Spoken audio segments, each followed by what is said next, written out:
Authoritarian states use propaganda to dehumanize their victims and to mask their brutality. The propagandist's purpose, Aldous Huxley said, is to, quote, make one set of people forget that another set of people is human. Today, for example, Vladimir Putin tries to make people forget about the humanity of 38 million Ukrainians that he wants to control. He tries to make people forget about Alexei Navalny, whom he poisoned, falsely imprisoned, and killed. The Chinese government tries to make people forget about the humanity of millions of Tibetans and Uyghurs who President Xi mercilessly persecutes, incarcerates, and represses. But with their intensive programs of propaganda today, the autocrats seek not only to subdue their own populations, but to confuse and demoralize people who live in democratic societies. Today's hearing is about China's political warfare, but China exists as part of an axis of authoritarian powers and parties, the center of which is Russia, whose propaganda playbook the CCP studies carefully and increasingly imitates and follows.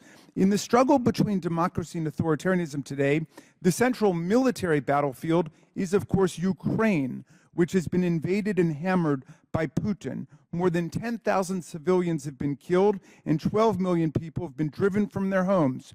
Russia spreads terror with rape, child kidnapping, torture, and murder. And China is assisting Russia in this filthy war of aggression by helping Putin rebuild its military-industrial complex. And China is watching closely what happens in Ukraine. As Prime Minister Kishida of Japan told us on the floor last week, the Ukraine of today may be the East Asia of tomorrow. But if Ukraine is the central military battlefield in this showdown, the democratic societies of the world are the central psychological and political battlegrounds as the tyrants inject lies and disinformation into our politics. For a decade now, our intelligence community, law enforcement, and national security agencies have warned of the systematic and pervasive efforts by Vladimir Putin, his intelligence operatives, his internet research agency, and his allies to destabilize our politics, sabotage our campaigns, affect our election outcomes, and poison our society with divisive racial, ethnic, religious, and ideological propaganda. Just this morning, Mr. Chairman, the Washington Post reported on a secret document written by Russia's foreign ministry that leaked out. As the article explains, Russia is seeking to subvert Western support for Ukraine and disrupt the domestic politics of the United States and European countries through propaganda campaigns supporting isolationist and extremist policies. Russia's foreign ministry says that Ukraine is the main crucible of our times. According to the Post, quote, the document says the outcome of Russia's war in Ukraine will to a great degree determine the outlines of the future world order, a clear indication Moscow sees the result of its invasion as inextricably bound up with its ability and that of other authoritarian nations to impose its will globally. Ukraine is where the world must stand against tyranny today. And now China is following Russia very closely. An article this month in the Washington Post titled, "China's Advancing Efforts to Influence the U.S. Election Raises Alarm." It says, in an echo of Russia's influence campaign before the 2016 election, China now appears to be trying to harness partisan divisions in America to undermine Biden administration's policies. The Foundation for Defense of Democracies identified as part of this effort 170 inauthentic pages and accounts on Facebook that have been pushing anti-American messages, including pointed attacks on President Biden. Many of these disinformation nodes bring Chinese and Russian propaganda together to undermine U.S. foreign policy. Quote, in February, according to the Institute for Strategic Dialogue, a Chinese account on X calling itself a Western name alongside a mega 2024 reference shared a video from RT, the Russian TV network controlled by the Kremlin, to claim that Mr. Biden and the CIA had sent a neo-Nazi gangster to fight in Ukraine. The narrative was debunked by the investigative group Bellingcat, but the very next day, the Post received an enormous boost when Alex Jones, the podcaster known for spreading false claims and conspiracy theories, shared it on his platform with 2.2 million followers. This kind of Chinese-Russian mega propaganda and disinformation. For example, Putin is trying to stop the democracies from helping Ukraine by claiming that his war of conquest is really meant to remove Nazis from power. Denazification, he calls it. He invites us to believe that Ukraine is a Nazi state, even though it is actually a liberal representative democracy committed to the equal rights of all of its citizens, and even though the people chose as their president Vladimir Zelensky, the only Jewish person serving as a president anywhere in the world outside of the state of Israel.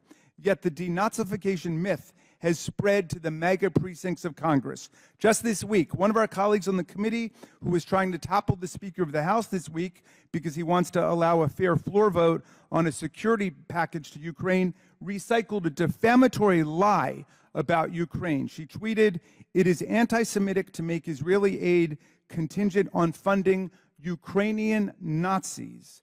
I learned of this tweet from an outraged Ukrainian-American constituent whose Christian family was involved in saving Ukrainian Jews from both Hitler and Stalin. She said it was, quote, "painful beyond words to see Marjorie Taylor Greene publicly slandering Ukrainians who are only trying to protect their fellow citizens from Russian mass murder."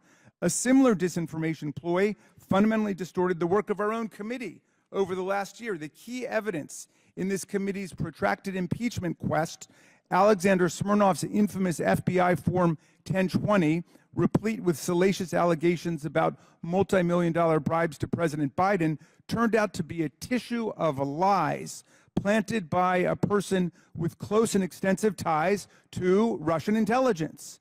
GOP members of Congress have thus used Russian-generated disinformation to call democratic Ukraine an enemy of the United States, to deny the people of Ukraine desperately needed military help, and to try and impeach the President of the United States who has committed no offense, much less an impeachable one. Even with a decade of reports from national security and intelligence agencies establishing Russia's active measure campaigns in our politics, many of our colleagues try to drown out such warnings by chanting Russia hoax or Russia, Russia, Russia, essentially asking us to believe Vladimir Putin over our own government agencies. I'm happy to say it won't work anymore. The Republican chairman of the House Intelligence Committee and the Republican chairman of the House Foreign Affairs Committee are themselves forcefully sounding the alarm about the saturation of American politics and Congress by Russian propaganda. Foreign Affairs Committee Chairman Michael McCaul warned earlier this month that, quote, Russian propaganda has made its way into the United States, unfortunately, and it's infected a good chunk of my party's base. Chairman McCaul has called out members of the GOP for spreading Russian propaganda. Intelligence Committee Chair Mike Turner reiterated McCaul's warning and added that specific disinformation ploys have penetrated Congress. As a result of Russian propaganda, he said, quote, "There are members of Congress today who still incorrectly say that this conflict between Russia and Ukraine is over NATO, which of course it is not." Our rejection of foreign propaganda interference in our politics, Mr. Chairman, should not depend on whether our party is the victim or the beneficiary of the effort. We all lose when American political dialogue falls prey to the disinformation of foreign states who are not members of our political community.